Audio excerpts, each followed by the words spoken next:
Some of them are watching us right now, maybe out of curiosity, and possibly get them to join our hobby and join our daily discussions about Flames of War and about tabletop gaming. Good to see everybody. I'm in high spirits today because I've missed last week, and with me are my two friends, good friends, 2 out of 3, because we have one playing that dreadful game called, what was it called, Christian? Bolt action, Bold, is it? Bolt bold action, exactly. So the other one is missing in action, but hey, this is it. You have us, and we're here for you to be entertained by. Hello, guys. So one more time, hello to Mikael, hello to Christian. Hey, good You're afternoon.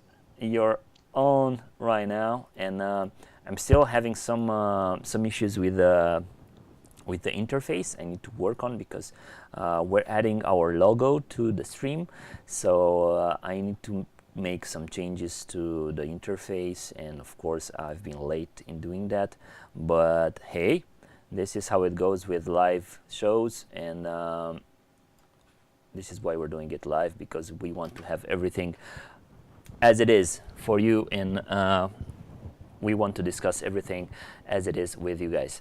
So 2 weeks we haven't seen Christian, and with you, Mikael, I think there's maybe 1 month already.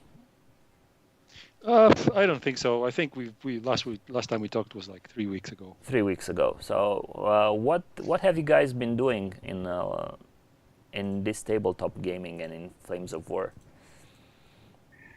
You want to start, Michael? Yeah, sure. What should I say? Not much. Mostly due to the COVID situation. We were about to have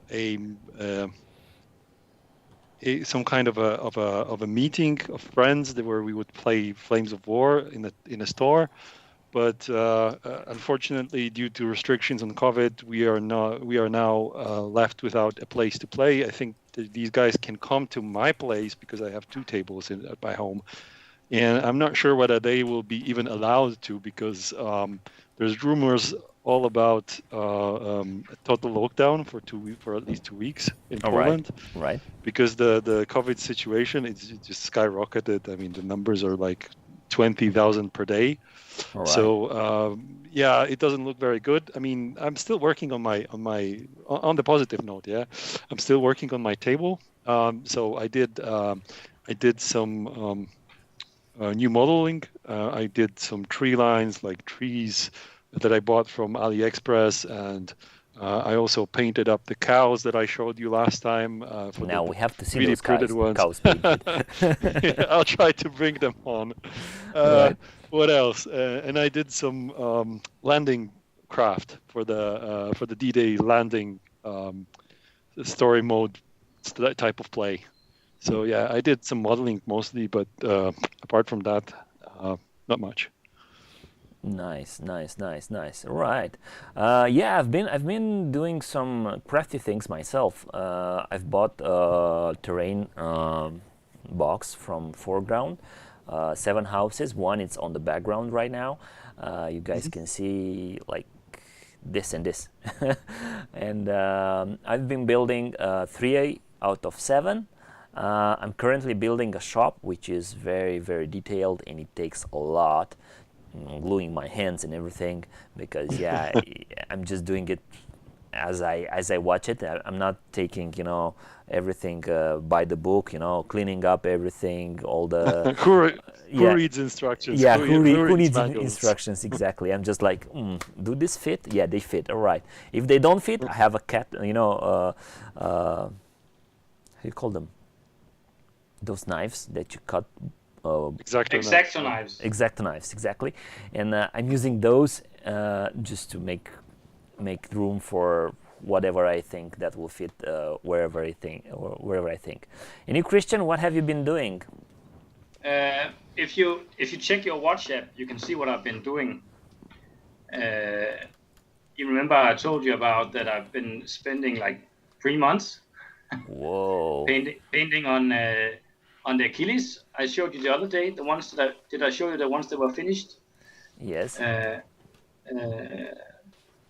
And now I've finished my old Flames of War resin models that I've added extra stowage to and extra Hessian camo and so on and so forth. And I really put a lot of time and effort in making them the exact correct UK color without them being too dark due to the scale of the models. And yeah, I'm finally finished with them, and now I'm moving on to the carriers. So it's a long project, but there's like at least 8 months until ETC. So hopefully it will all be finished. Very optimistic to even assume there's going to be an ETC. Huh? Come on, don't Yeah, say yeah. that. Don't say that. We had this. I had this discussion yesterday, and I was like, "Hey, honey, you think we're gonna plan something for next summer? Like, do you think ETC will happen?"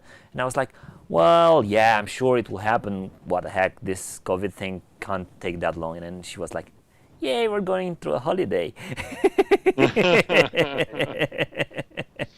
Okay. So yeah, it doesn't look that good, but I'm really hoping that we're not doing everything, all this build up and everything for nothing. I mean, it will be a pity, and I really hope that things will get better, or at least we will get some sort of dealing with this problem and maybe finding solutions. Last week I took a COVID test myself. I got negative, so I'm okay. But in the end, I'm thinking, all right, probably at a point I'll be doing this. I'll be catching up on this flu, and this virus will probably. I will build some, antibodies for it, and Yeah. this is it. Then we'll have ETC with everybody being immune, let's say, or at least in some kind of secure way to be able to get some games. Hello Scott, hello Soren, hello Patrick, hello to all the kids if they are still watching. I hope you guys. I mean, I'm sure they know English and they truly understand us, but I hope they'll understand actually what we're talking about, because Flames of War, it's actually a hobby that involves grown men like the three of us playing with small little toys. So that will be funny for them to understand, but I know that they are curious, and I know that they will like to see how it goes, and I'm planning to do this and to develop their curiosity and to nurture it into actually trying the game and trying to do something else except computer games and I don't know, watching social media and getting distracted by all this IT things. Nonsense. Although I'm teaching IT, but still. But you could put up the pictures I've sent you, and then the kids will have a chance to see it. For all your other usual suspect, nice to see you on the chat. Unfortunately, due to real life stuff, last Wednesday we weren't able to stream, but we are back with a vengeance tonight. Yeah. And we will talk about lessons from the front and some terrain building, and I can spoil a little cliffhanger for later tonight, that tonight's anecdote would be about my own grandfather and his role during the Second World War. Exactly. Christian has something really nice prepared for us, and I'm looking forward to that, because you've just told me about it, and then you've let me like that. You're like, I have something to tell you about, but you have to wait. Exactly. So all right. Let's see how what we're gonna do. We're gonna just put up the pictures here. So basically we have a Sherman, or there are two Sherman platoons, right? And, yeah, they're two separate platoons, yeah. And they are absolutely magnificent built, and they look really nice. I wish I had your techniques, my friend. I mean, I really like what you did to the Fireflies. Yeah. To the gun of the Firefly, especially keeping in mind that this is metal resin. Yeah. the thing is, it's actually not that difficult if you use a stylo. What's it called? Like it's in French. It's a stylo. It's like like a pen. Yeah. But not with graphite, but just like a regular pen or a touche, so to speak. And you can buy them down to, I think, 0.0.1, something like that, millimeters. And then you can just, draw the pattern. But I have too much spare time, apparently, even though I'm studying. So I just hand painted it with freehand. But for guys that want to try to do freehand on the miniatures, like on the Russian tanks, you can buy like a pen with white ink in it, and then write some of the slogans yourself instead of buying the decals. So sky is the limit. But these ones I did with freehand. Very nice. Yeah, they're really, really nice, and congratulations, Christian. I really hope you're going to put them into that carrier list you're playing out there, because because it's not there yet. You see the guy with the commander in the Yes. Firefly. Yes. That's my Joe Eakins model. Joe Eakins. Is it the real Battlefront model? It's Battlefront models, all of them, yeah. But these are like the sacred holy grail because they are the old resin models. I think they have so much more character to them. And then I've added some more storage and added some more Hessian camo instead of them just being, boring green vehicles. Exactly. I see you have the numbers. Are these the numbers from Battlefront, or you've done this custom also? Oh, that's a decal, but I actually think those decals are from plastic soldiers, as I recall. But me and Søren, who's in the chat, we've been also talking a lot back and forth about all the iconography on the British tanks, because I don't even know that if the average Joe of the British Army knew how to interpret all those different icons. But it's if you have like a triangle, it's reconnaissance, and then if it's white, it's an independent unit, so they're not part of any division.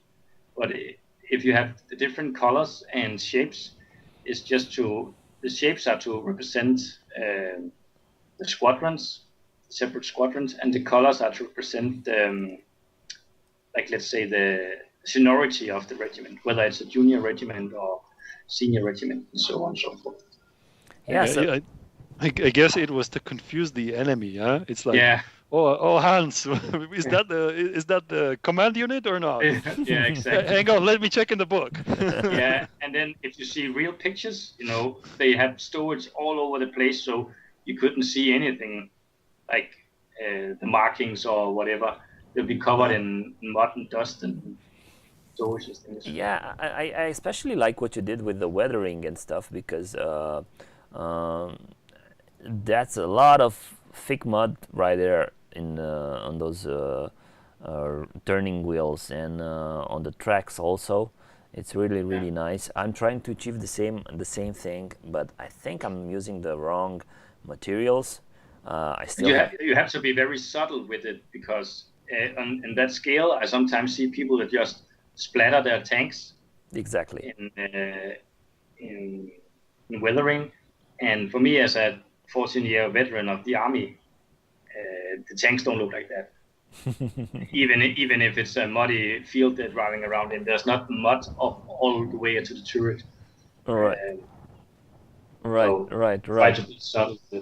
Exactly. It just gets to the parts that are more exposed. You don't have it might get dirty, but it doesn't stay like that. It used to rain once every week, let's say, and at least that will wash away some of the dirt on the tank. Yeah. You can buy all kinds of different weathering stuff. You can buy like what's it called, like streaking grime, where oil has been running from the rivets or from the engine, and you can buy different kinds of rust. But if you do it on such a small scale, less is more. You just want to give an impression of them having wear and tear. And once again, I can only recommend this book Yeah, that I've talked about in earlier episodes, but it's really good. And then otherwise, YouTube is your friend, but be patient and take your time if you want to achieve something like that. exactly. Yeah, Benjamin is saying that some units literally used to paint their tanks with mud and putting a lot of mud on their tanks. And yeah, Benjamin, they used to do that.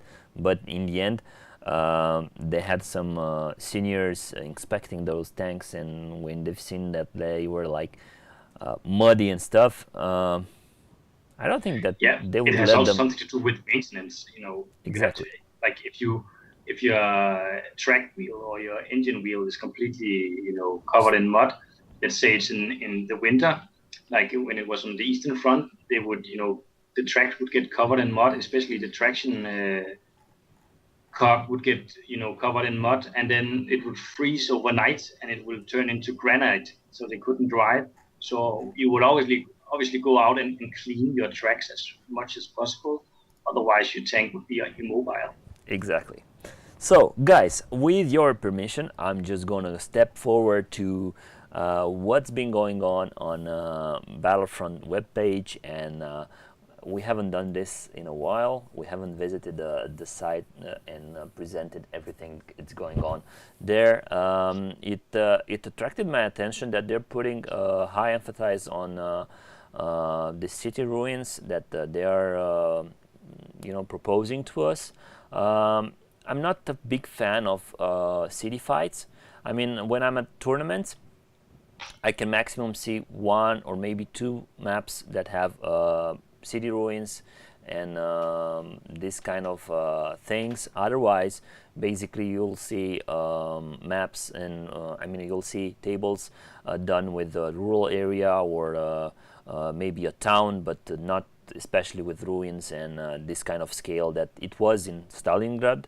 And of course they fought there, and in the end it's part of the reality and how it was. But basically I wouldn't like, and I don't really like playing on such a dense and on such a, let's say, densely populated table with a lot of city terrain and this kind of things. But yeah, of course, if you guys don't have any city ruins, it's a good deal, I think. I think Foreground has better deals in when it comes to destroyed buildings and this kind of things. But this city ruins, it's really nice.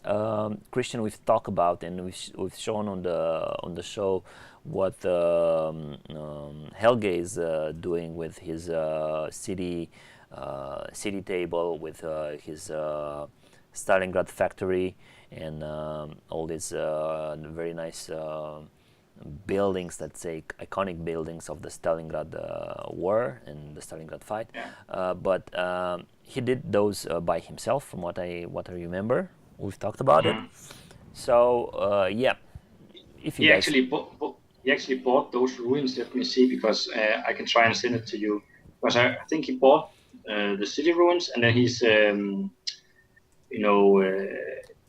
doing an overhaul to make them look even greater. I think the pictures here, I'll send it to you on WhatsApp to you, and then you can bring it up. exactly. So basically, the city ruins, it's a nice kit. You need to also buy, if you want to have it looking really nice as it is in the picture. You also need to buy this basing for them. I don't understand why they don't sell it with the building itself, but hey, this is Battlefront, and this is how it goes. Then I think, Theo, to be honest, yeah. Yeah. You said you wouldn't like to play, or you don't like to play city fight scenarios. I think you haven't been to one of our Polish tournaments in Szczecin. Yeah. And these guys have been running awesome city fight tournaments. Tables, yeah.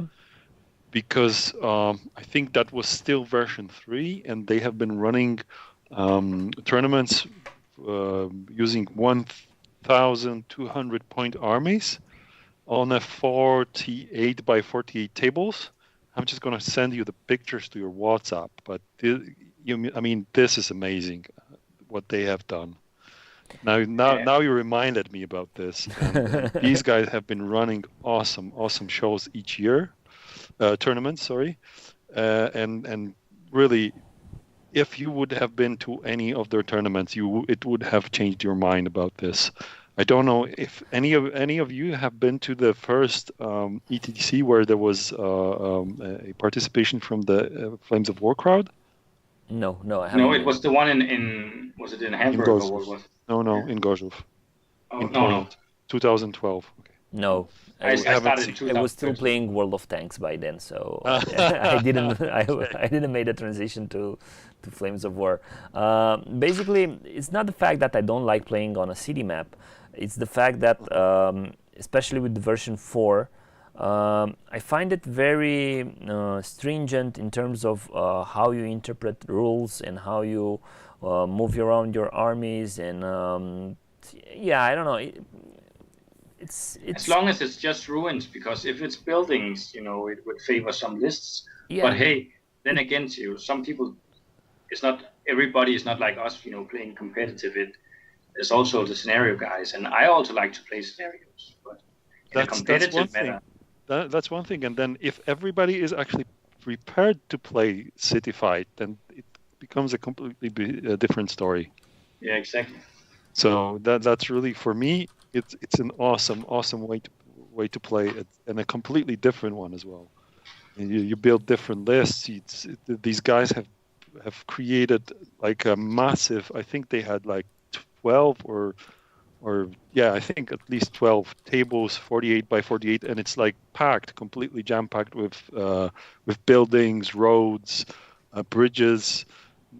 I'm just going to show you the pictures if you can access this resource. So just bear with me.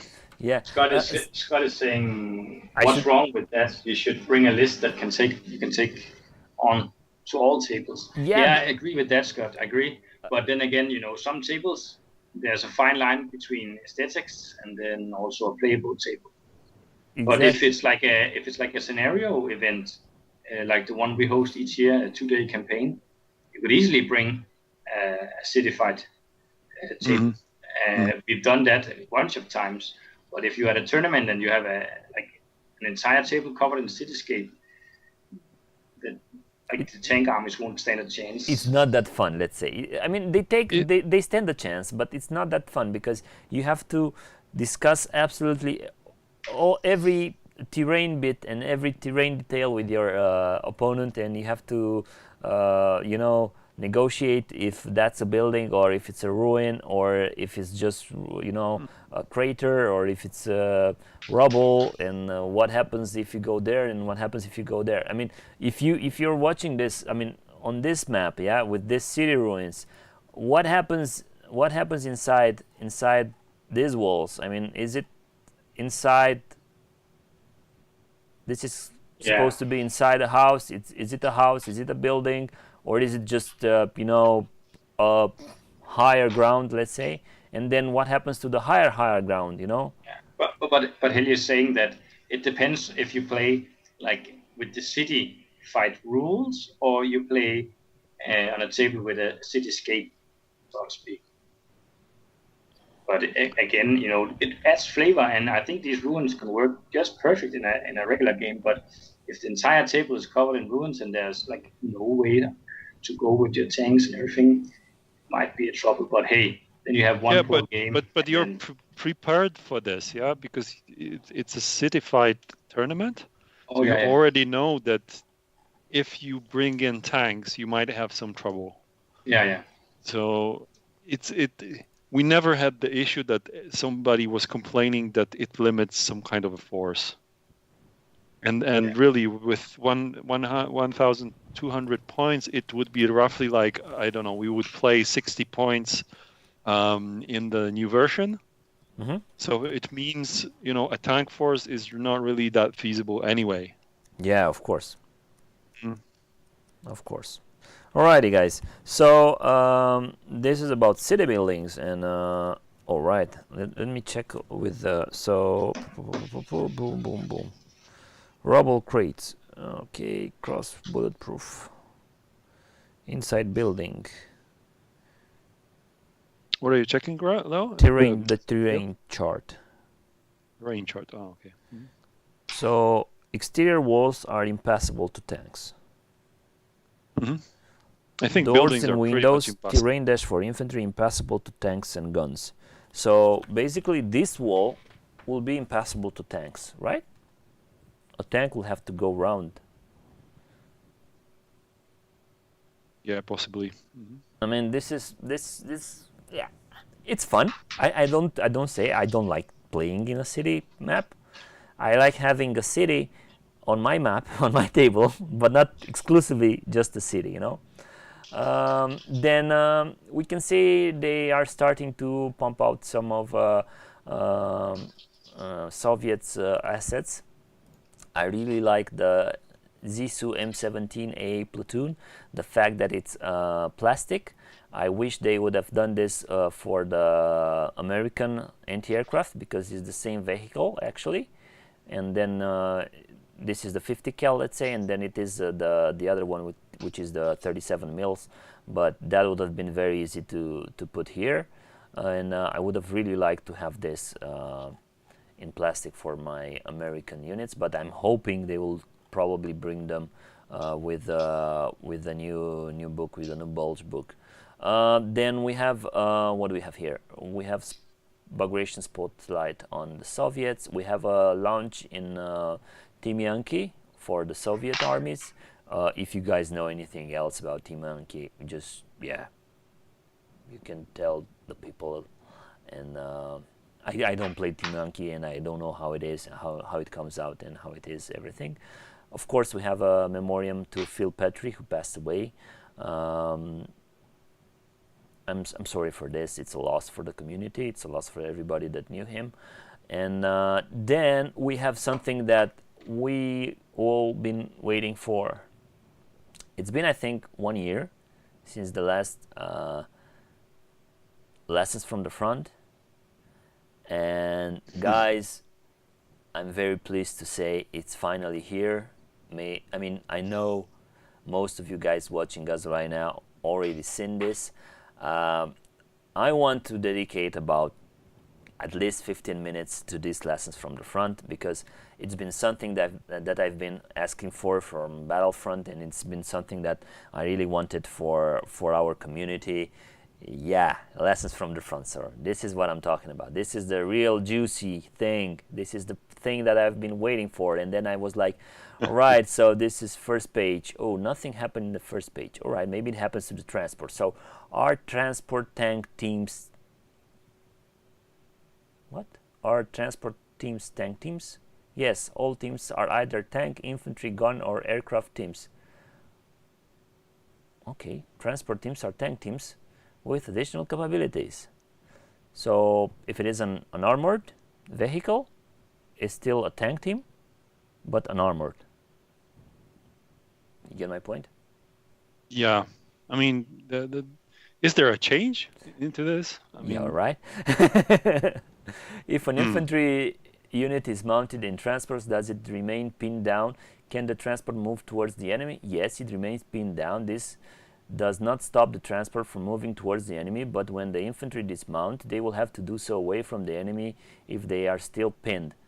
Can a pinned down infantry unit mount their transport? Yes, they can. However, they can't move towards visible enemy while doing so. That means that their transport needs to be behind them, so they can fall back into them.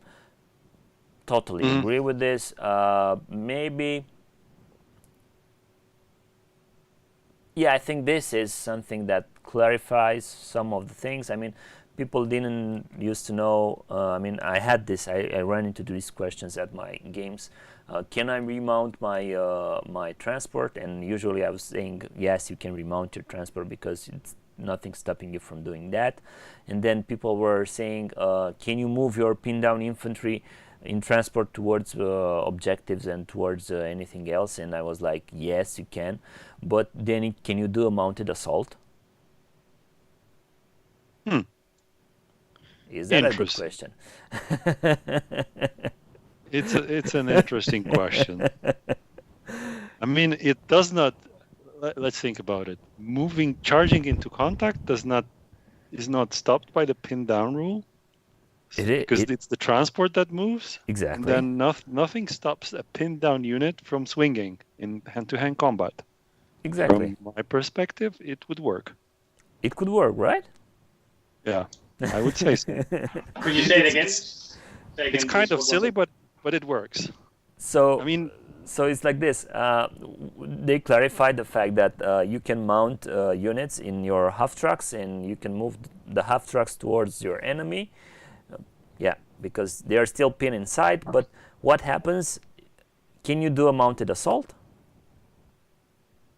Oh, so let's say you destroyed one German half track, and the guy survives, and thereby he's pinned, and then you want to assault with the rest of the half tracks. No. Let's just say they were pinned out by artillery, but they bring their transports, or their transports are already on the table actually, because you don't have to take them back now because they're armored and they're armed, and you mount them in their half trucks, and then you move the half trucks and assault with mounted infantry.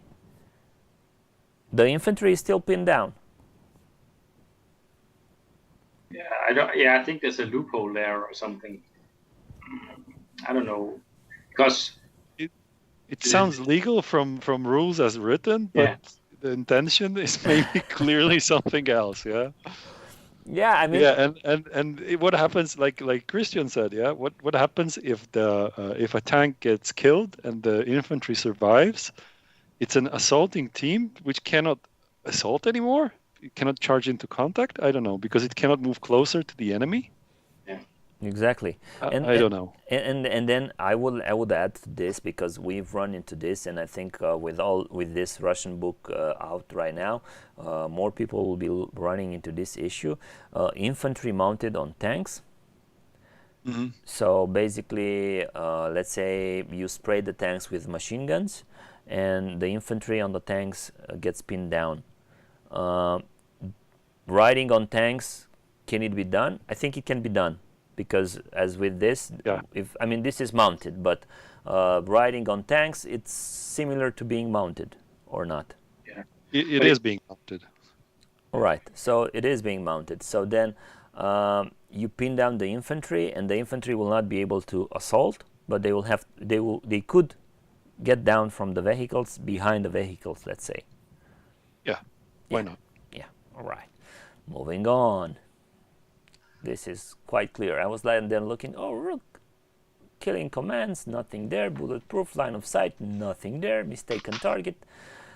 I was like, all right. Another page, nothing there, all right. Something must have changed. I mean, we've been waiting for one year already. That's not an indication of how much volume would they dedicate to the changes, yeah. All right. So page 5, nothing. Page 6. Oh, now we have something on page 6. It's about buildings. How should I handle multiple story buildings? The easiest way is to handle it in the case of small buildings is just treat them as one space, and then can fit more teams than a single story building. If the building is particularly large, you might want to break it up into series of rooms, treating each room as a separate building that can either be reached directly from the outside, although moving into the upstairs room from the outside will not normally be possible, or from the rooms besides, above or below it. Now this rose a new question to me. I didn't have any kind of issues with solving finding inside buildings and this kind of things, but I just read this. Although moving into an upstairs room from outside will not normally be possible. Are you what? I think it's in regard to, let's say you want to assault infantry inside a 2-story house. Yes. You move to 10 centimeters into contact. Yes. Then when you're in contact with the bottom of the building, you strike at that infantry stand. And then they roll to counterattack. And then they can move downstairs, let's say that. Yes. Or they'll have to break off. You see? makes sense what you're saying. Makes sense what you're saying. But I'm reading the rule as it is written here, and it's about something about moving into an upstairs room from outside will not really be possible. So this means that you first have to put infantry on the top, on the ground floor, and then the next turn you can move them upstairs. How is it? I think that this aspect is like, let's say you have to keep 5 centimeters between infantry if they're not in an assault, and let's say your opponent has placed his machine guns on the second or on the first floor, and you go to the ground level. You obviously cannot contact him, but let's say you move into the bottom floor. Is there a 5 centimeter gap between those two units, or could they contact each other? Are they in contact? Or let's say it's a small house, you can only fit one stand in the bottom floor and one on the first floor. Could you move into contact like that? But no, I think that's what they're thinking about. I understand. They should have put this into assaults. This is in assaults, yeah. So yeah, it makes sense what you're saying, Christian. Exactly. Yeah. It makes sense. Yeah. Alrighty, let's move on. Scott is saying that riding on tanks, it counts like you're in a transport, so you can't be pinned. What do you guys say? I mean, if you're riding on tanks and your tanks gets 5 hits, and yeah, they all go to your infantry has to take saves. Are you getting pinned or not? Good one, Scott, good one. But that would mean that you cannot get pinned when you assault with 5 hits, right? Or can you? I mean, no. I think 5 hits, it doesn't say if you're pinned, you cannot continue the assault. If it's only if you get hit 5 times, right? No, I'm just saying I'm just saying the issue is like this.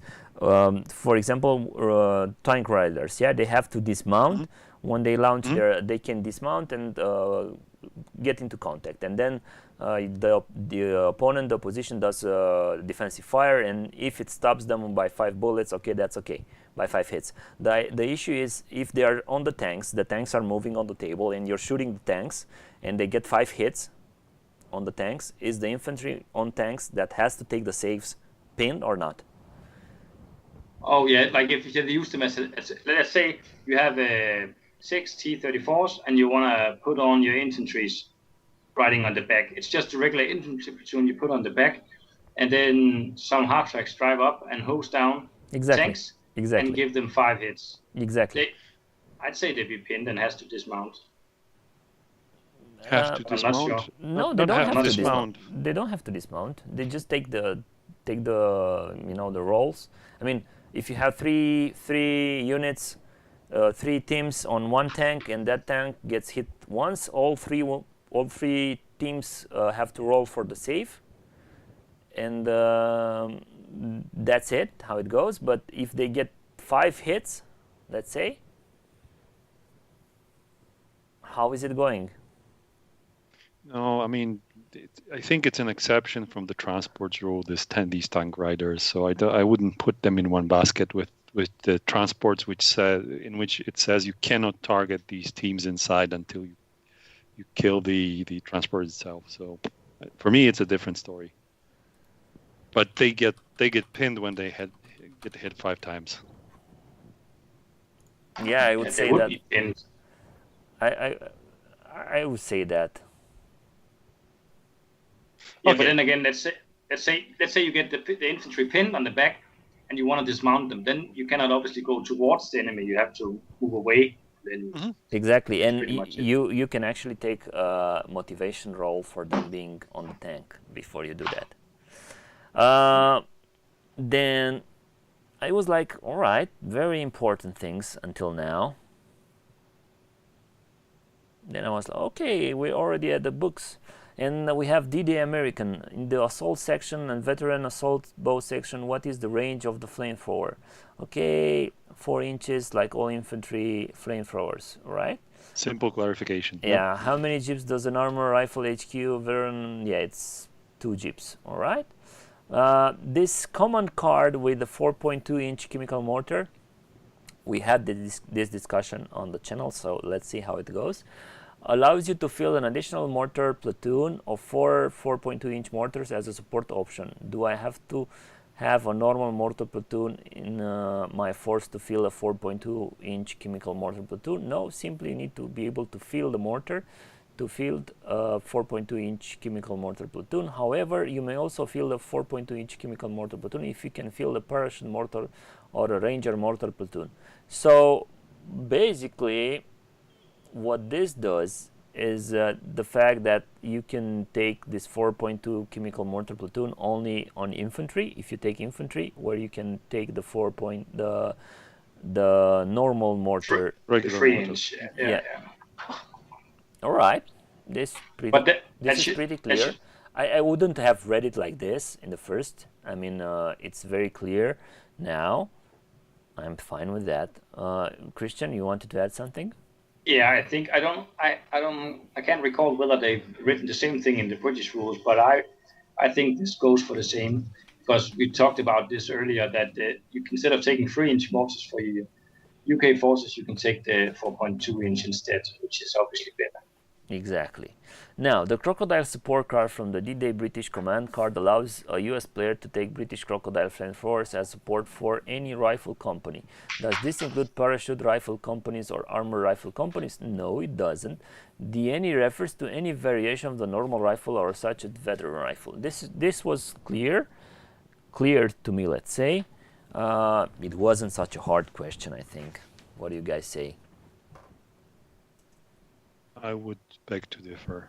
I mean, to me, it's a contradiction to the other rule, which says if there is any, let's say, if there's this word any, and then a name of the company follows, or part of the name of the company follows, then it would apply to any units that have that part of the name, that use that part of the name. And then now Phil says, okay, there's an exception to this rule. At least that's how I understand it. It's not written anywhere. It's left for everybody to again argue over that this is an exception to the rule, and for this special unit, it's different. Yes. Which for me is an issue in its own. I mean, why use the lessons from the front to again, I mean, create another variation of the rule? It was unclear for the any rifle company at first. Then they added another ambiguity with this exception to this rule. Well, for me, Mikael, is like this: that any rifle company was. I mean, I was thinking about the regular guys and the veteran guys.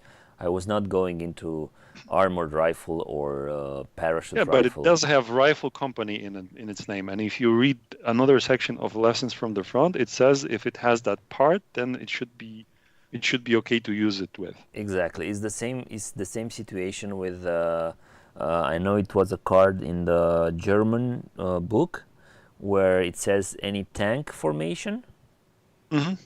And I particularly asked if those little cars, the scout cars, are tanks. So, can you take them for that or not? And it was clear to me that you cannot. Mm-hmm. Right. So that would work for like which companies would it work then? Is there any in the German books? Just tanks like Stugs. I think it's in the lessons from the front. I have to find it. It's like, but yeah, you don't have to find it. This is it. Several German command cards apply to any tank company. Can I use this card with a Puma Scout company? No, a Puma Scout company is a scout company. It doesn't have a tank company in its name. Does it reconnaissance company consider a Panzer Grenadier company? No, it is a reconnaissance company. It doesn't have the words Panzer Grenadier. So here it's actually what you're saying, that if it has rifle in it, then it should be any rifle. I mean, right? Mm-hmm. Yeah, that's how I would read it. And then there's another section, I think in I don't know, I can't remember, in US, in Yep. some US book, which in which it says any tank company again, and it covers cases like Sherman Tank Company or Stewart Tank Company. So why make an exception for this crocodile support? It's beyond me. Exactly. Bit consistent. I would have actually gone further, but then they just cleared my skies and my mind. I was, I've put that question that you have the breach group where the Havre is considered to be a black box unit, but then they've said that it has to be a black box unit, but not from the cards formations. What is that? Are the cards formation? Say again. Say again. Yeah. I will have to look for it. So it says somewhere. We'll hit on that pretty soon. So let's go to beach defenses. Are bunkers and nests treated as gun teams? They are gun teams in all respects except for the turret bunker saves. See how. Okay. Are bunkers and nests always concealed? Yes, they're always concealed. Alright. British, D-Day British, because I see we have a 4.2 British para discussion going on in the forum, and we have to see how it goes. So special rule. The Wasp carrier use flame tank special rule. What is this? It cannot charge into contact. Pretty nice. Alright, then. Ta-da-da-dam. The Petar special rule for the Havre ignores danger close rule. Does that mean it can fire when friendly troops are under the artillery template? No, it cannot fire a bombardment if any friendly infantry, gun or tank teams are under the template. Yeah, but in regards to that too, this basically means if this here is the template and I have a tank here, yes, lined up next to it, I can still bombard right in the front of it. If it's underneath, you cannot. And this here is something I've faced this problem a bunch of times at tournaments where people are like, can this really be true? Seriously, is this true? And it says on the card, the petard mortar ignores the danger close rule. exactly. But then again, have some thought, like if you fire 270 millimeter of a flying dustbin and you have your tank parked underneath, of course you cannot shoot on your own guys. Why not? But you can park This next to it. is a new rule, my friends. This is a new rule. It would be insane. It's not clarifying anything. This is a new rule. I had this discussion with Soren also. We've done a little chat during the weekend, and we had this discussion also. This is a new rule, my friends. I mean, this says that you cannot bombard your own troops, which actually you couldn't have done this because you had the danger close rule. But this ignores danger close rule. So actually what I'm understanding is you can bombard your own troops. I would do that. I'm a crazy motherfucker, and I like bombarding my own tank units with anti-tank 1. I have absolutely no problem. Remind me too, when the zombies come, you are not on my team. Yeah. I mean, this is how it goes. I mean, all right, it clarifies to a point where you cannot. I mean, you can ignore danger close for your other units also, not only for the Havre, which was a very interesting thing. But what I usually like to do is go with my Havre, park it next to the back front I want to assault, and then I just bombard over everything that's there, including that Havre. Yeah, I don't see any issue bombarding your own units if you can save that. I mean,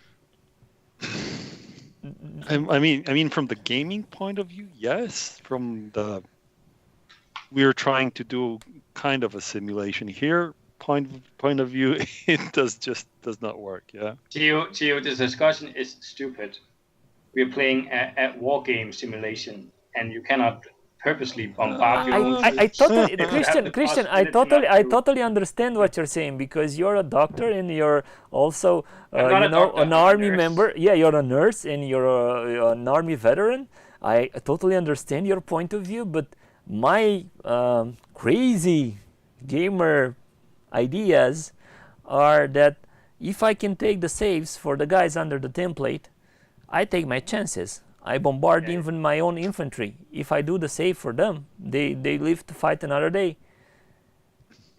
It's an early version of the broken arrow, yeah. Exactly. But I can live with this. I mean, yeah, I'm just thinking about the guy from from Die Hard. I need backup now, damn it! Now, god damn it, now! exactly. And then they just bombard them. They were there and they got bombarded because that's how it goes in war. Yeah. The thing is, I remember that in version 3, you could bombard your own units. But wasn't it that so? Yeah, no. I don't think so. No, you couldn't have placed templates over your own troops, if I remember. Yeah. Really? You could repeat the bombardment, but you couldn't purposely bombard your own. I don't think so. Do you remember how it was? I don't really remember the rule. Soren? No, you could before. Now you cannot. So Soren? What question are you talking about? He's talking about that you could do it before, because it would ignore the danger close rule. And I've been playing it like you cannot bombard your own troops, but Søren is saying that you could until this clarification, which is just stupid. So Theo, for you, I will bring this in a A4 version, copied for the ETC. So if we paste Romania, I will bring this and put it on your table. No, guys, because sometimes your troops get to suffer for the greater cause, for the greater good. I mean, all our great leaders had this into their speech. But think about it. Churchill had it. Stalin had it. Benjamin is saying it's just like the scene from Braveheart. Yeah. Oh, arrows away or fire the arrows. But won't we hit our own troops, sire? Yes, but we'll hit theirs as well. Exactly. Fire. Exactly. And then in the beginning, when he's just that cocky, arrows cost money. Send in the Irish. All right. So very cynical. Exactly. Can 2-inch mortars fire smoke? Yes, all British 2-inch mortars, such as those in the parachute platoon, air landing, commando section, rifle, desert rats, blah blah blah, can fire smoke. Can they? I mean, I don't recall them being smoke. Yeah, they can fire a small, like a 2 direct fire, right? Yeah. But is it on the card also? Smoke with your tank. Is it on the card? Not bombard. It's the direct smoke. So if you want to smoke up one machine gun nest before assaulting it, you can do that with the mortar. But is it on the card? It says smoke, yeah. No, it doesn't. Sorry. It doesn't say. So the 2-inch mortar, overhead fire, slow firing. It doesn't say smoke. I think they miswritten it because I think in Fortress Europe, I think it says smoke. If you guys have the cards,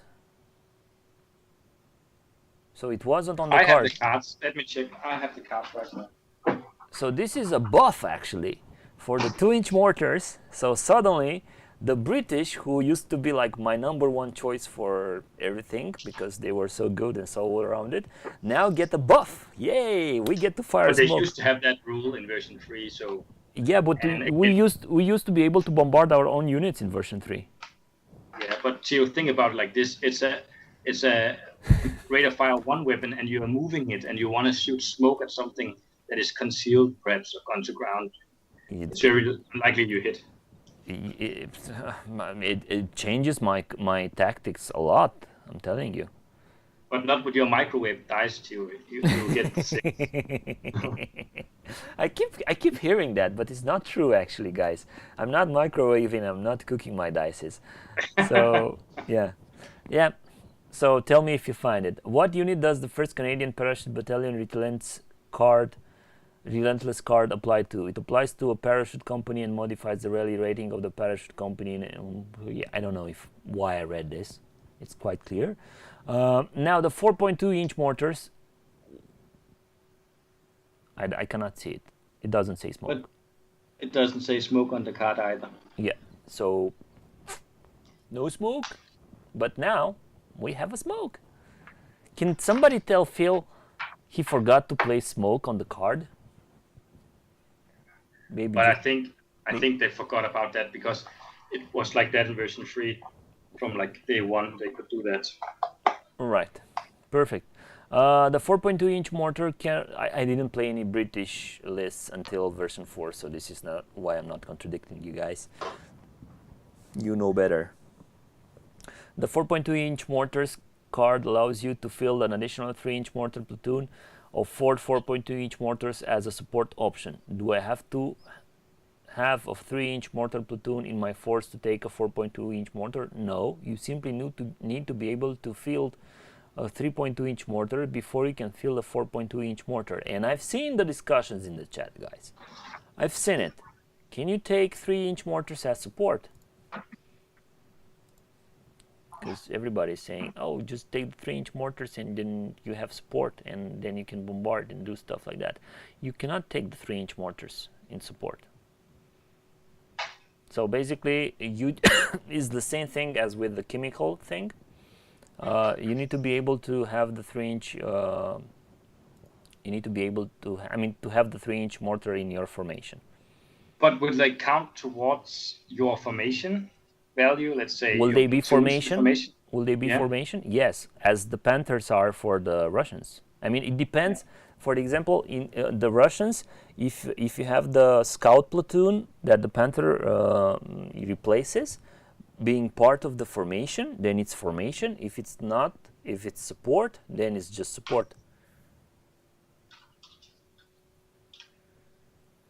Yeah, It kind of makes sense. Benjamin is asking how many of Phil's family members he has to kidnap to get a raw 3 for his 6-pounders. I totally agree with that. Buff them more, please. Now No. Yeah, good as they are. I have an entire box of British Army, so yeah, you can go ahead and buff them.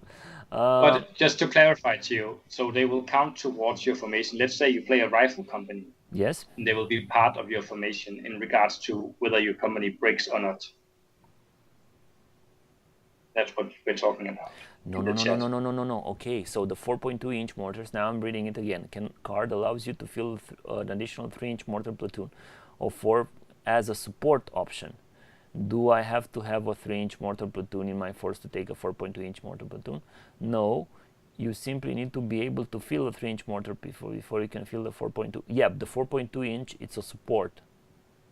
Exactly, so it will not count in regards to... It will not count, exactly. Information. So that's just something you have to take in consideration when you're building your list, that they will not count towards your formation.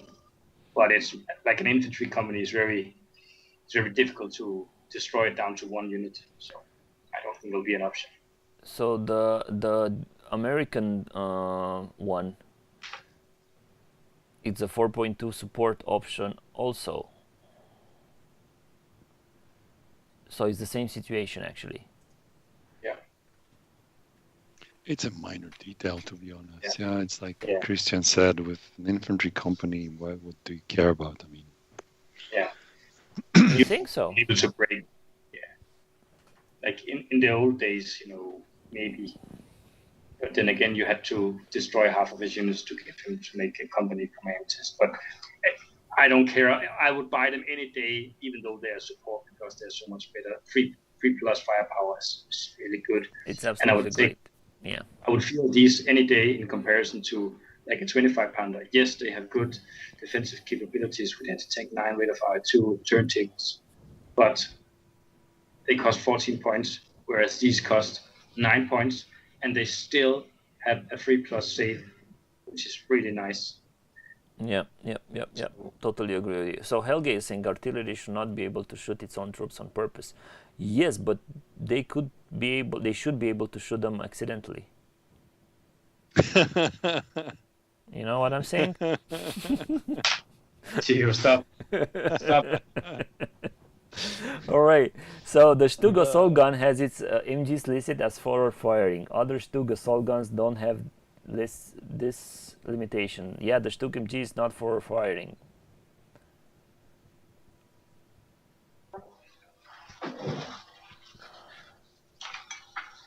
Oh well. So 1 second. Soren is saying that for the Brits, only the rifle company that can take them, and the Reche company, not other British lists can. What? Could Yeah, be. it's because you cannot take those mortars in your tank formation or in your paratrooper formation, I think. Really?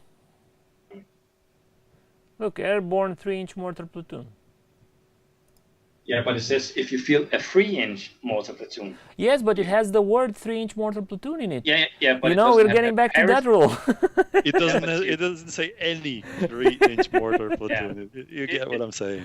Yeah. This is stupid, Whether man. This is stupid. otherwise it would have been named parachute mortar platoon. But then in historical regards, lightly armored troops, lightly equipped troops wouldn't carry 4.2-inch mortars. So the motor company can also take them 3-inch mortar platoon. So not Aren't only they called Aren't they called motor? 3-inch mortar platoon? no, a mortar platoon. The motor platoon, they are called the 3-inch motor platoon. Sorry, motor 3-inch. Yeah. That's what I'm saying. But I've carried a 60mm mortar in real life, and I've seen the guys carrying it around, and it's heavy. So I can only imagine a 4.2-inch mortar would be even more heavier. It's the same name, guys. For the motor one, it's the same. It's mortar. Ah, okay. It's the same. So it's the same for the motor company. It's just for the parachute probably in the air landing where it says in front of it that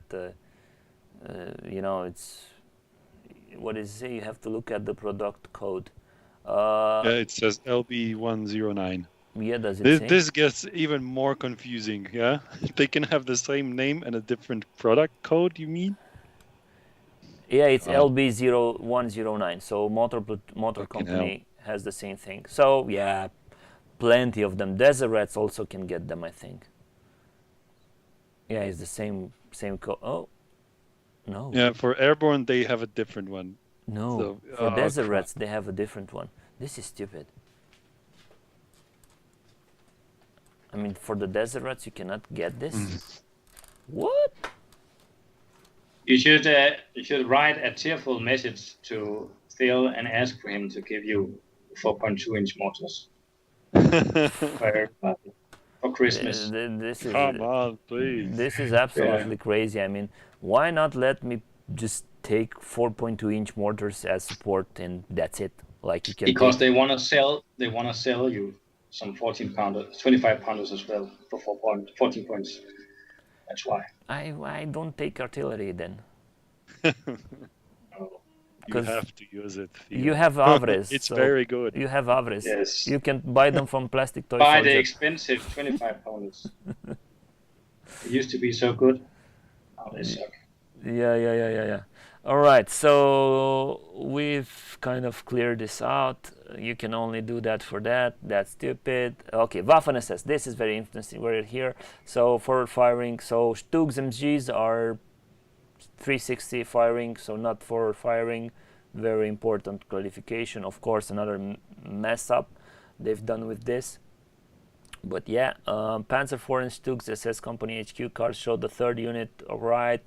The third unit is optional, right? Does the best infantry apply to any armored Panzer Grenadier platoon transport 250 Haupttracht as well? No, the transport unit is a tank unit, not an infantry unit, so you'll need to add the best firepower card to upgrade them. Now this, guys, this is another question that I've been running around my brain.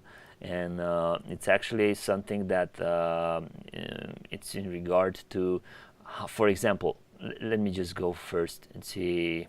So Waffen SS, best and thing, yeah. So the card reads as it reads right now. Best firepower, yeah. Michael, do you remember back in the old days in the early war books? There were some upgrades at one point where you could buy some stickers you could slap on in your book to clarify things. Mm-hmm. They should really make those, or like reprint their books instead of these lessons from the front, because for us veterans, yes, we can look it up, and then we can easily adapt it into our gameplay.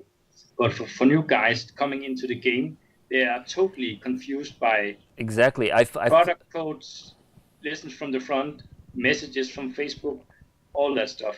Is to just go back to making the stickers that you could put on in the early war books. Like back in the old days, I remember at one point the anti-tank rifles for the Desert Rats in the early war books back in the day were insane, so they had to correct them.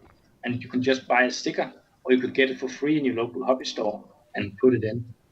Exactly. Yeah, but I don't think they are now interested in putting in any effort at all to correct the things that are not working as they should be. I mean, lessons from the front is like a half-hearted attempt now, just because people are pushing, and it's been a year off now, I think, since the last lessons from the front. And I remember, and you can look it up in the internet, yeah, and that's the beauty of the internet. Nothing ever is lost to the internet. That Pete promised that there will be frequent updates of lessons from the front. Now, my question is, each year, is that frequent? Yeah, but we must think about, like, they could have been, closed down due to COVID and something like that. But then again, if they're sitting back home at their computer, just update in PDF and then publish it. Exactly. This is a PDF. I mean, this would be very, very simple to do. And I don't think we should go into this discussion how they should do these changes. I think they should do them first. I mean, they as Mikael said, they just released this 1 year after launching 3 books, I think.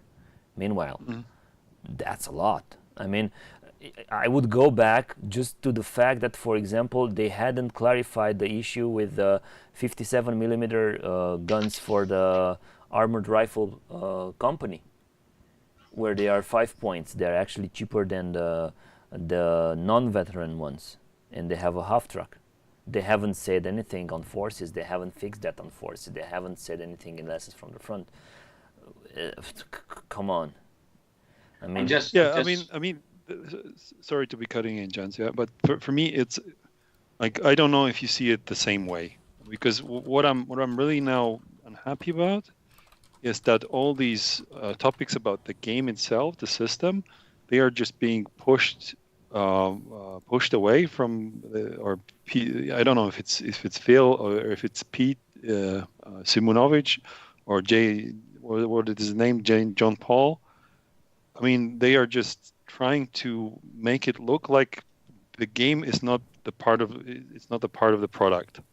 And for me, any issue with the game it's an issue of the quality of the product itself, and they should fix it. Yeah, I mean, it's my privilege as the customer to ask them to fix the issues with the product. And now they're saying, okay, we cannot make these changes because it will get confusing for the players that are entering the hobby.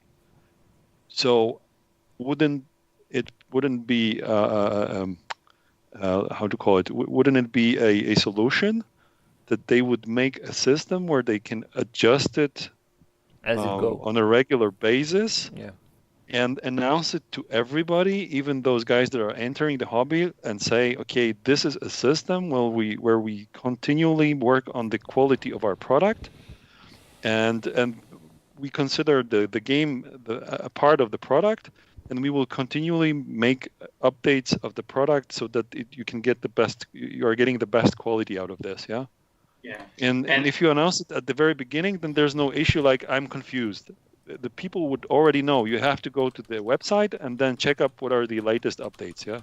Yeah, and the thing is, Michael, I've been saying this like on some of the first shows that we ever did, that nowadays they should make it just like, I'm saying this over and over again, they should make it just like a video game with a patch with bug fixes. Oh. They could have like a book once a year where they print out a new version if you want the hardback, and then again they can earn money on this, and then they can just sell. Everybody has a tablet nowadays, whether it be an iPad or Samsung or whatever. You download the digital version, and as soon as the new things that have been clarified have been put up. They can just upload it and we can download it straight into the correct rulebook. Actually, what they did, they created that faux application for iPads. You cannot download it for iPhones. I don't know why they didn't do that.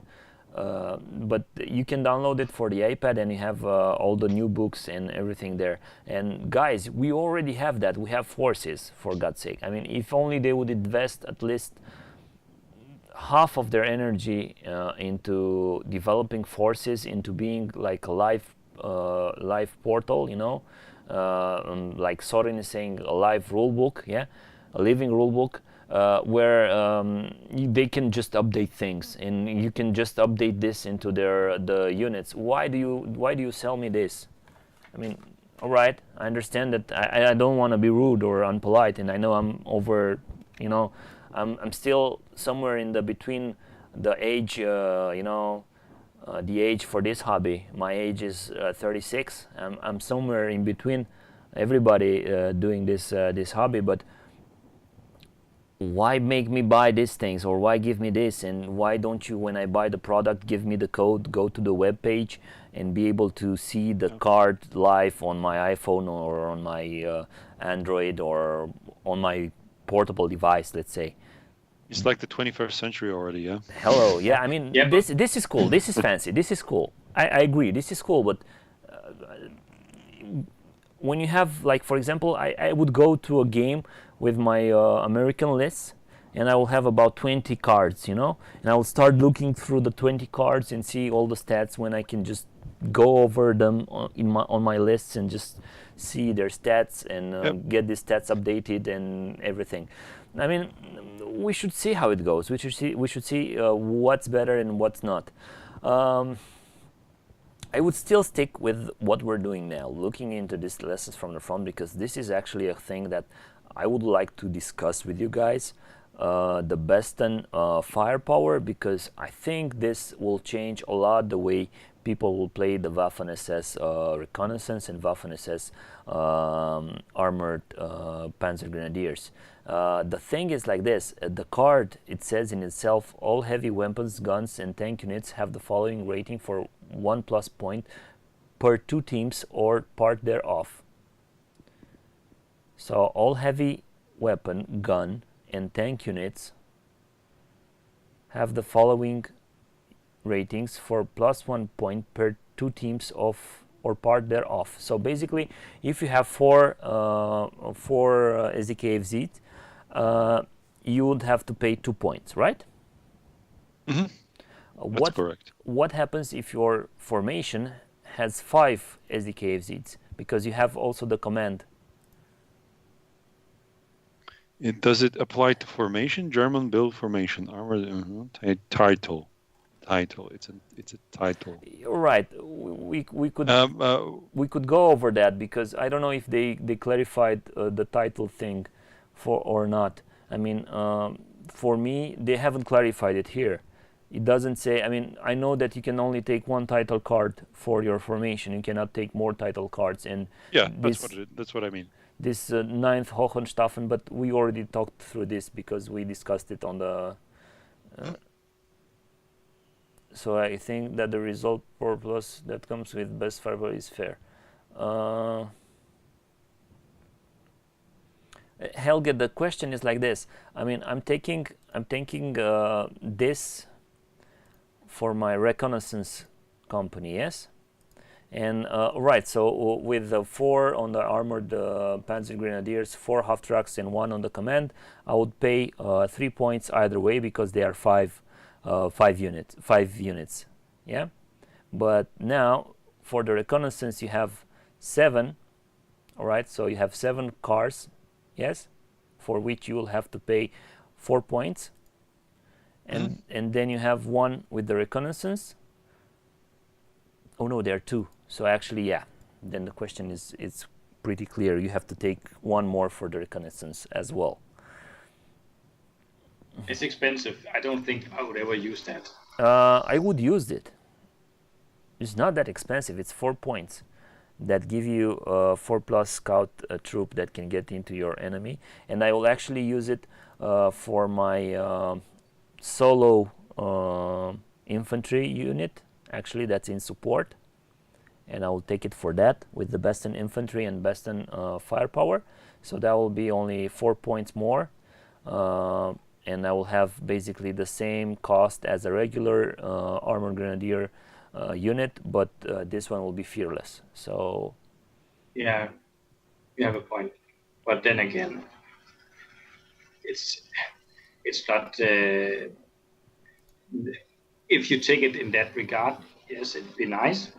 But for 4 points, I think I can't remember if they can take some Shrek teams, the Reiki guys, because otherwise I would think I would bring some more Shreks. yeah, exactly. Yeah, I understand what you're saying. I don't really like the thing that my units are hit on 3+, and this is what I'm trying to get rid of when building my SS lists. This is my main idea.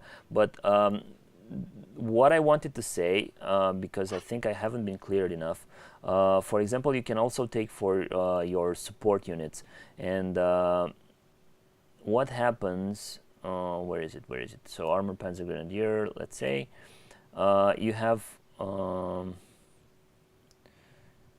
where is it, not this, for the reconnaissance, the problem is there. How many points will it cost me to get this platoon with best in firepower that has 3 cars, and where is the other one, this one, let's say, that also has 3 cars? How many points will it cost me?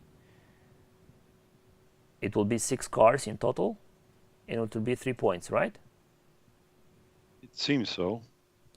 What if I have to take it by platoon? So for this platoon, for 3 cars I have to take 2 points, and for the other one, for 3 cars I have to take 2 points also. I think you have to just total up the entire number of tank teams. Of vehicles. Would you do vehicles. That? Yeah, that's what I would do. Yeah. I would do the same. But it's not that clear, let's say. So in regards to you taking 3 armored half-tracks in whatever customization they have, you have to pay 2 points to get each of them upgraded. Yes. Yeah? Yeah. And it's applied to the formation. So if it's applied to the formation, it means for me that you count the total number in the formation. All right. Of vehicles, and upgrade them by that. All right. Yeah. All right. Good, guys. Let's go forward because we're lagging behind schedule here. As Barman Cuz says that it applies to Panther tank platoon. Does this be a Panther SS? That's pretty clear. I mean, what question is that? Another thing, they gave the 3+ to hit to the Fortress Europe flame tanks, flame T-34s. Yay! I think I raised that in one of our chats before, yeah? Exactly. It's like, well, hey, I mean, I can't argue with that. It's just... Exactly. And then there's nothing else. Command cards. What happens if my half tracks, it's something with the Kubel wagons on the Ghost Panzer thing. Yeah. But have they you remember the very nice picture Søren, who's in the chat, made about how you create your formations and in regards to cards and mix and matching and all that stuff. Have they clarified that in the top of the listen from the front? Because I read it the other day and I cannot remember if they put it in. I mean, what I'm thinking about. I'm at command cards at the moment, and it says like this: can I use a command card from one book with a force from another book? A unit or formation can only use a command card from their own book. If a formation or unit is being used in a force from another book, it uses the command cards from the book it is published in. All right, and that's about it. So you cannot put Ernst Bachmann on a Wehrmacht SS. Sorry, a Wehrmacht Panther platoon. It has to go with the exact. It has to go with the SS thing. Yeah. So that's it. That's all the lessons from the front we needed. Nothing to clarify if you can assault with the Avre or not. Nothing to clarify. You can assault with area. You can assault, right? You can bombard and Yes. assault in the same turn. Yeah. Yeah. Why not? Why not? Nothing's stopping you. You bombard with the unit and then assault with the other one. If you guys agree with it, I really like the idea. So why not? The rule says that they either all fire or they don't, the bombardment. Yeah. So, But you cannot move, bombard, and then assault. But you can use your MGs and assault. no, you bombard with one Havre and then assault with the other Havre. No, because all able guns that can fire must fire. This is what I'm saying. So you're saying that Yeah, but if one stays still and bombards, the other moves. It doesn't have to shoot in the bombardment, and then it can assault, right? Am I right? hello. Yeah, but Welcome let's to say my questions. Yeah, but let's say let me put my hypothesis up like this. Let's say you have left one arrow behind, Yeah. and you move up with your command arrow, Yes. and you bombard with that. Yes. The other gun cannot fire, so obviously you can assault with that in that regard, I think. So you can. Otherwise, if you drive them next to each other, Yeah. it should all be able to fire. Then you cannot do it. Unless one is stationary and you can drive up and bombard, right? Exactly. Mm-hmm. Fair point. Yeah. There you go. How do you solve that? I think this would have been a question for lessons from the front. I think this would have been something to have an answer in this lessons from the front. But hey, it's something we received over one year. I really hope they will change their way of dealing with this, upgrading the game system and upgrading the rules. Other than that, I'm looking forward to them releasing new books. So that's also something that I would like them to be working on. I really am pleased with the fact that they are still able to produce some sort of, they are releasing new books during pandemics. They're releasing new products. I still haven't received my Panther starter set that I ordered in August, but maybe it got lost in delivery or something. In the mail. Like that. Yeah, in the mail.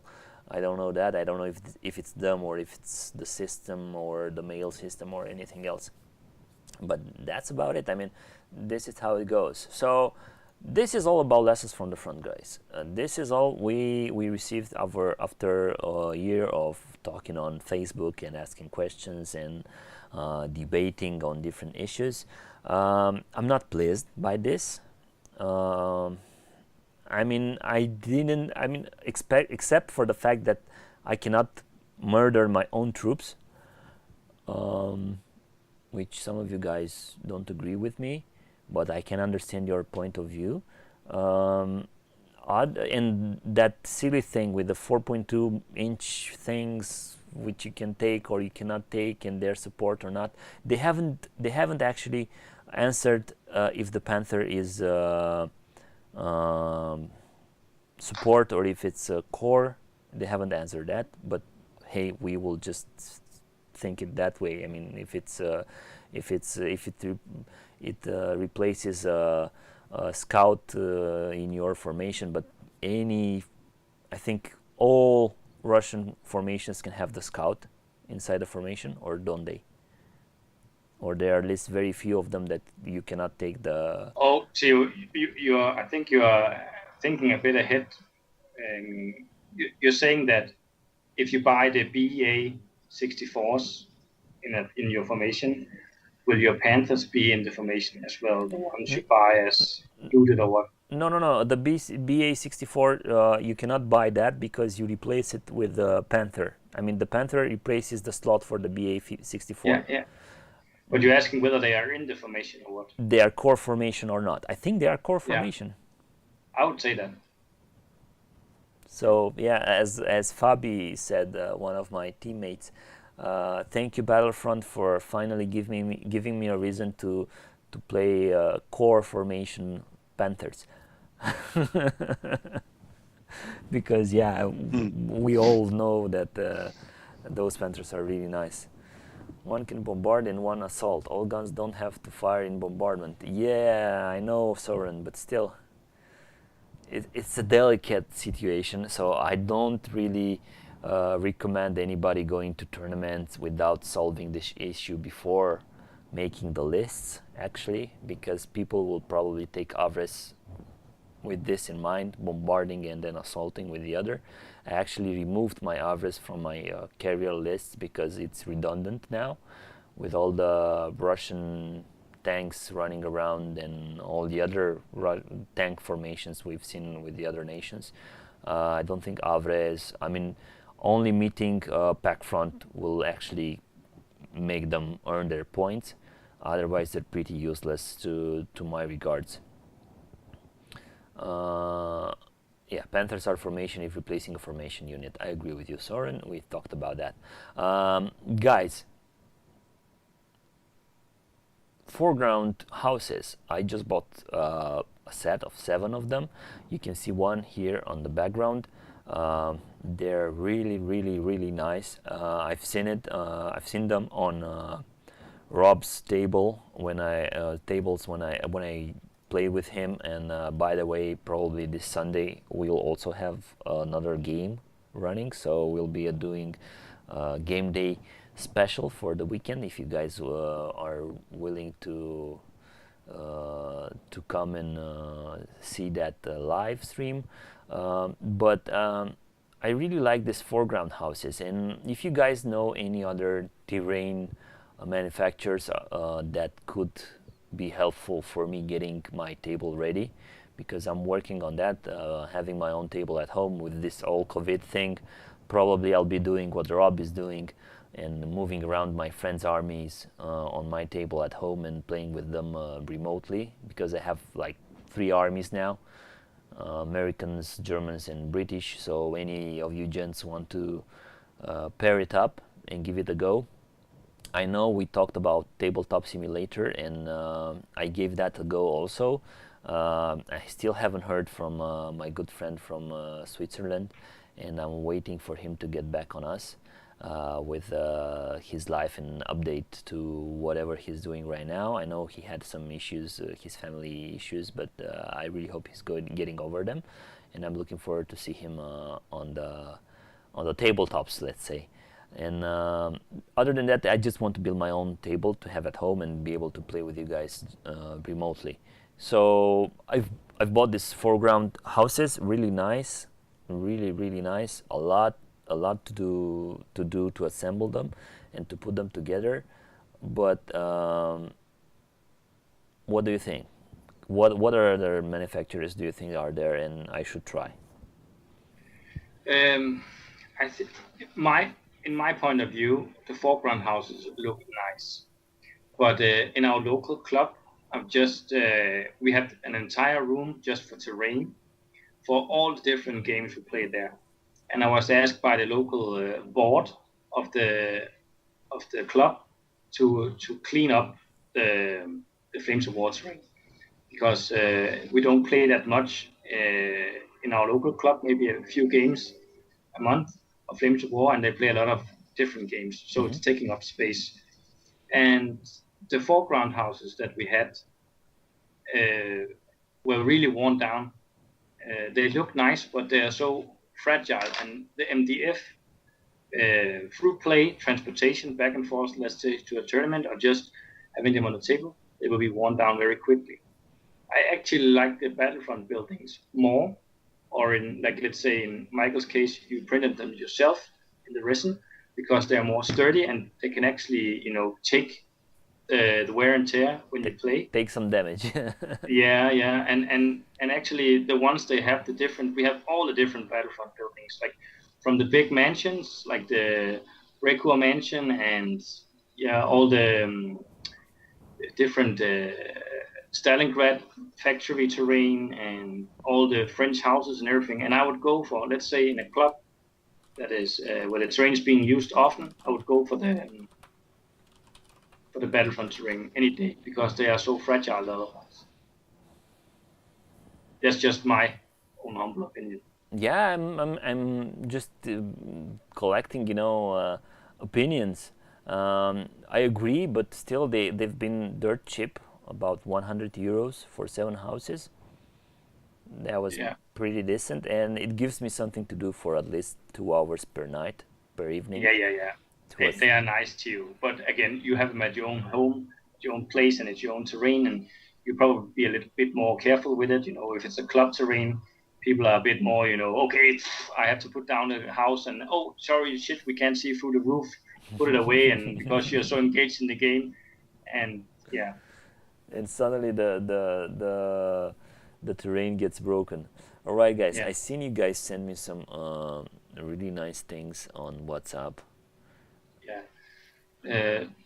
Scott have sent us some pictures, and Helge has sent us some pictures of their different ruins and how they use ruins in city fights and their respectable places.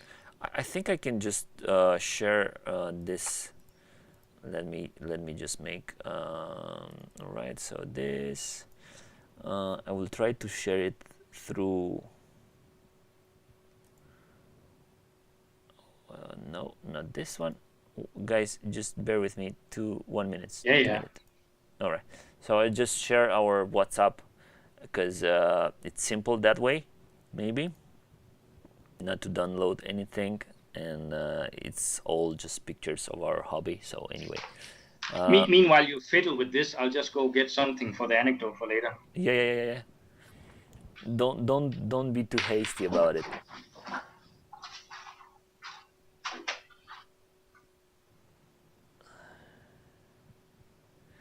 Yeah, so Jens and saying that he also prefers 3D printed and MDF buildings look flat. Well, this foreground actually look really good. So we have some, and look at this table, all rubbles and stuff everywhere. Was this from your tournament, Christian? It's just a little bit of latency on YouTube. Just give me a second and I can see it.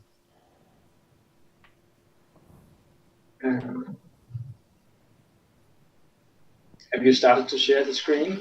Yeah. It's already. It should be on. No, it's not. Now it is. Sorry. It's all right. Sorry for the technical issues. Don't mind the fact that Theo is teaching IT. All right. You just have to press some buttons. Yeah. So these pictures have been sent to us by Scott Palmer from Northern Ireland. Yeah. And this picture here is from Helge, Danish ETC captain, my good and dear friend. And he bought the new ruins from Battlefront for a tournament that we are hosting in November. A small tournament with only 10 players due to COVID. But these ruins, if you show some of the other pictures that he sent me, you can see how he had made the ruins very good for gaming purposes as well. But he also bought the bases, right? I think he bought the bases or he made them himself. I can't. Let me see what he wrote. He's in the chat as well. He can. Yeah. I think. But he made those himself, I think. And they're not painted. They're not painted. He painted them himself. But as you can see on the previous picture, they are. He did it with an airbrush and brushes and stuff. What is he writing here, Helge?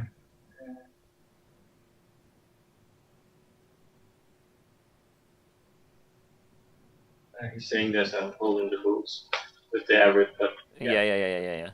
But as you can see here, this is a city table that he's making, and you can see the nice front of the ruins, and then in the back there's this large square area for gaming purposes, so it's easy to determine when you're in the ruin and when you're outside the ruin, and you can fit in your stands and your. Yeah, I mean, having the base for the ruin is very useful, because then you say, okay, if your unit gets inside the base, then it's in the ruin. So you treat this as a ruin, and yeah, it's very helpful for gaming wise. Yeah. Right now, this we have a foam thing, I think. This ruin. I don't know who is it from. Is it Scott? Oh, these that one that you're showing right now, that is Scott Palmer's ruin that he made. Really nice with all the debris and wrecks and stuff. It makes a really nice gaming piece, I think. I just wonder what he used.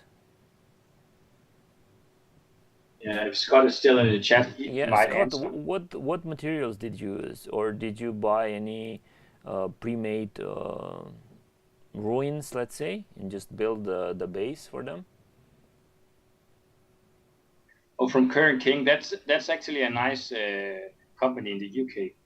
Current King, they make some really nice All right, buildings so and there stuff. you go, Current King. I have to keep this into consideration and go take a look at these buildings later on. Alrighty, guys. Yeah, I mean, the new kit looks good, but still, I wouldn't like to play on tables with Stalingrad. I don't like Stalingrad at all. Anyway, we have some kitties for everybody to enjoy.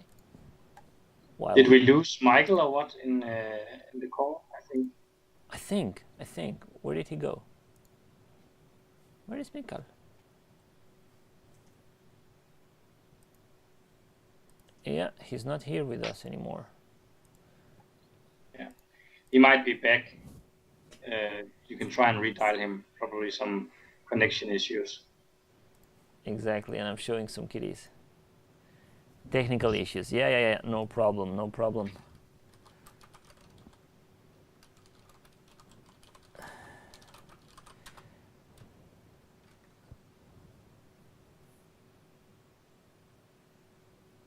Yeah, but Scott, I think that is just an expression of social mindedness that they use the resin to help out with COVID. Yeah. Why not? Why not take our resin and do COVID things? Well, I can all totally understand and see why. And All right.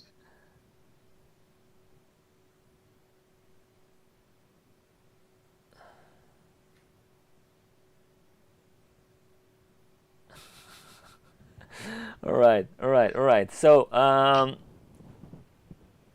let's jump to the anecdote part, because it's already Yeah. getting late and we've been through a lot through this stream, Yeah. and I know some of the kids that are watching us got to go and get some sleep, because tomorrow they have school. Yeah. Okay. Yeah, but let's jump right in. And during the many episodes we made, I think this is episode 27. Yeah, I've been talking about different anecdotes from the Second World War in regards to heroes, crazy things that happened during the war, funny facts, stuff like that.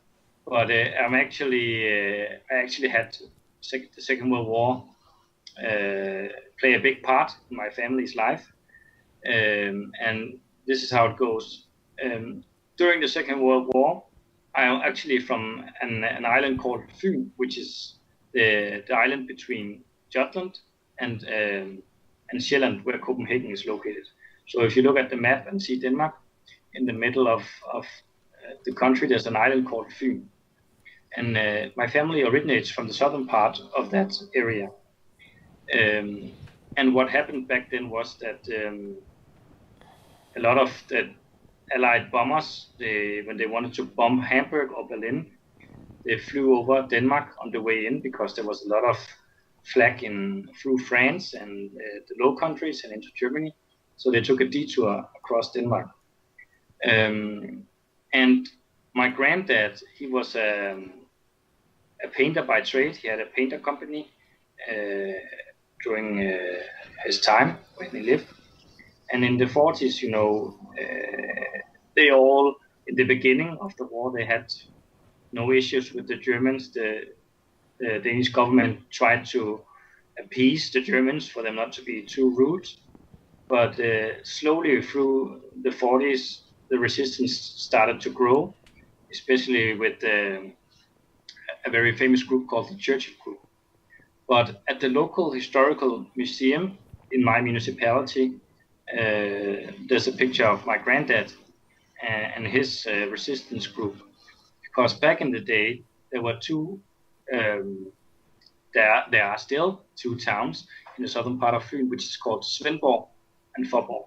And they were like major towns back then with 50,000 and 25,000 inhabitants.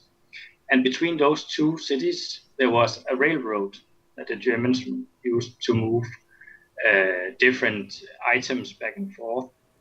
And it was in the interest of the resistance to inhibit this freedom of movement for the Germans.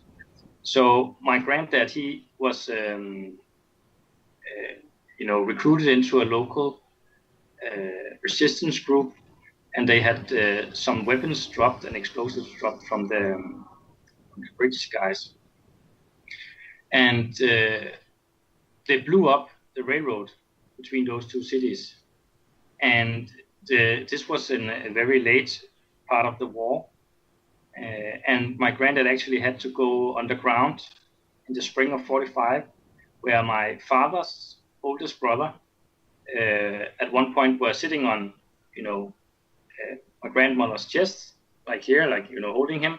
And the Germans came to look for him at the farm where they live. And what actually happened was the guys that lived in the nearby town called Ollerup, they called him on the phone and used, a secret message to cover up the fact that the Germans were coming. So they dialed up my granddad and they said to him, by the way, the potatoes are boiling. So that was the secret message. So that my granddad knew, okay, I had to get the hell out of there. And my grandmother was held at gunpoint with an MP40 in the outside of the house, where my granddad, we had to flee through the cornfields and go undercover for the past 2 months of the war. So on my father's side, they were in the Danish resistance. But on my mother's side, my grandmother is from Germany, from Flensburg, and the rest of my family is from the eastern part of Germany. So my grandmother, on my mother's side, all of her brothers were sent off to fight on the Eastern Front. But my grandmother is born in 1939, so she was like a little kid with grown up. Back in those days, they had a lot of kids. Yeah. So they were sent to the Eastern Front, but she lived her childhood through the war in Flensburg. But after the war, there was a lot of poverty in Germany. There was a lack of everything, and there weren't sufficient enough food. So a lot of Germans came to Denmark as refugees, simply just to get fed, because there was nothing left in Germany. So she was a refugee at the beginning of the war, at the end of the war.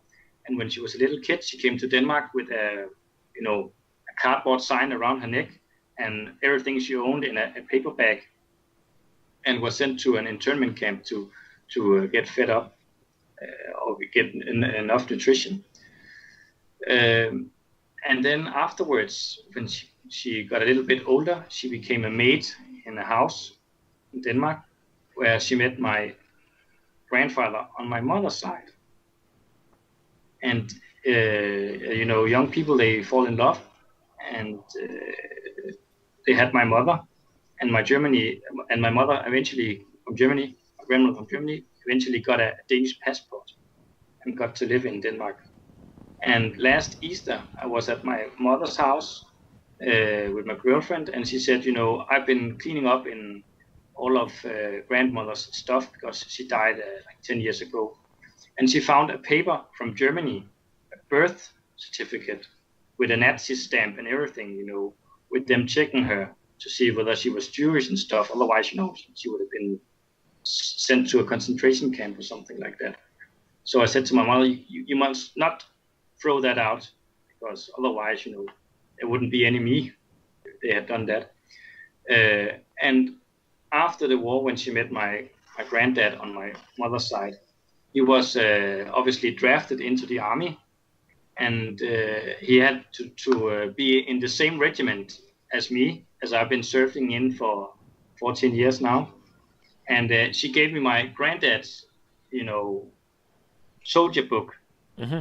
And he was drafted in 1954, where he had to drive a Sherman tank, because it was a cavalry regiment, just like mine, like it is nowadays. And this here is my granddad's dog tag.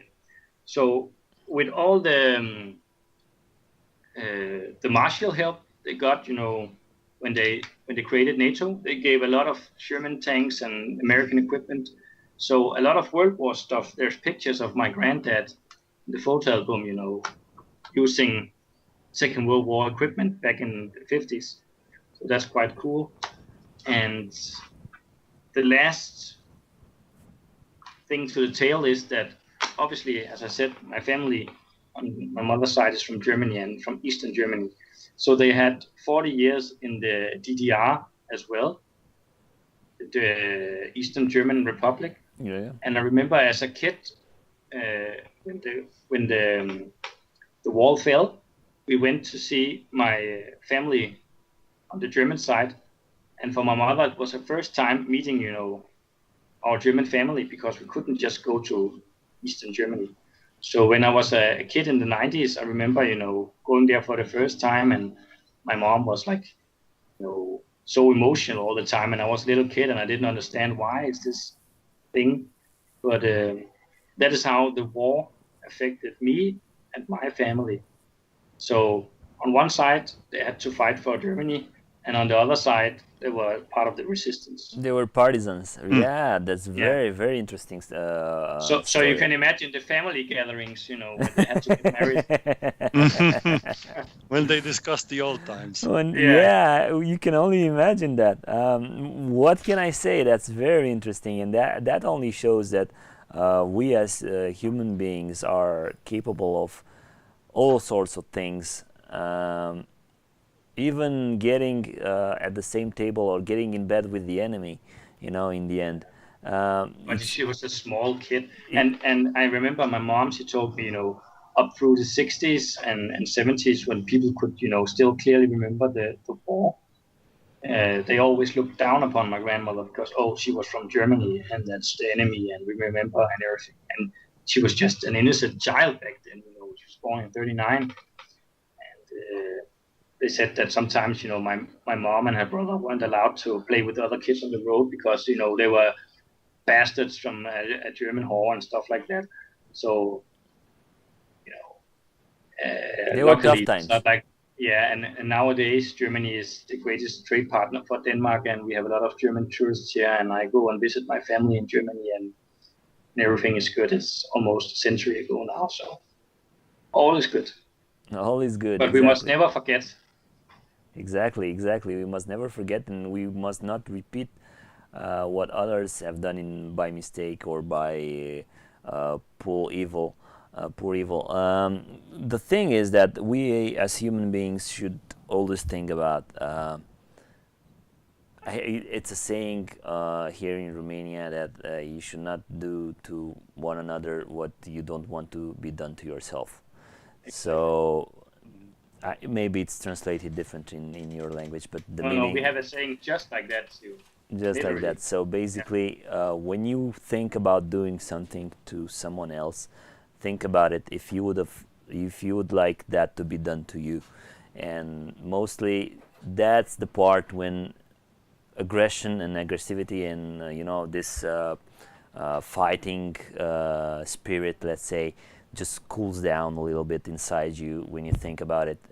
Would I want this to be done to me or to my family or to anybody else? And then you'll think, well, probably not. So I will just change my approach and change the way I'm talking to people and the way I'm trying to relate to other persons. Alrighty. Yeah, be towards others like you want them to be towards you, except when you play a miniature game. Yeah. Then the gloves are off, and the winner buys beer. The winner buys beer in the end, and that's good. That's a good thing. That's a good thing, guys. All right, guys. Thank you very much for your participation. Mikael, you're back with us. You had some small technical problems, but you've been here for the important stuff, for the lessons from the front, and for our discussions on that. Guys, be sure to check us up this weekend when I will be doing the game day. Maybe for the guys watching us for the first time right now, you'll find something nice through that battle report, through that live battle, let's say, and see how the game plays, and if you guys can learn anything new or anything that attracts you to this hobby. Christian, Mikael, thank you very much. Christian, thank you twice for sharing one of your personal experiences with us. That's very important to us. And don't think I forgot, bless you, don't think I forgot, but we still have to do a giveaway. We're currently 130 subscribers, just because the kids at my school were very, very high in spirits and they wanted to check out my channel. And I really hope they liked what they've watched tonight, and they didn't got that bored and just remain with us and see how it goes. Thank you to all our veteran supporters, to our subscribers who are with us and watching all our episodes. And I keep every week, every Wednesday, I'm just saying that I do this for myself, I do it for the hobby, and I do it for you guys. And I hope we'll be all healthy and we'll be able to do this as much as we can. We have a giveaway, and Mikael and us, where we talked about it, we're gonna give away some objectives and some special dices branded with Chatting with Friends. I still am not sure when that will happen, because this is a very if thing to happen. Like, for example, the dices take about 1 month to come from Australia, where they are printed. I will try to find some dice manufacturers here in Europe also. Maybe it will ship faster. With Mikael, I think about 2 or 3 weeks it will take at least to be able to do the model in 3D for the objective. But we have that 100 subscriber giveaway to do.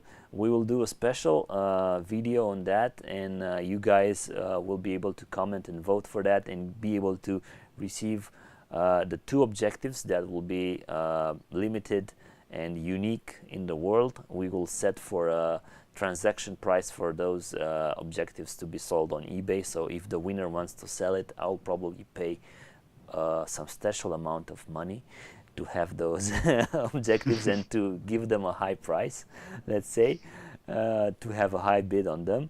And then for the dices, it's something that we think about doing, giving you guys something to get closer to the hobby, to get closer to the channel, and something you'll be able to enjoy through your games. Gents, anything else you want to add? Nope. So thank you guys once again, and see you guys next week. Bye bye. Ciao. I stay healthy.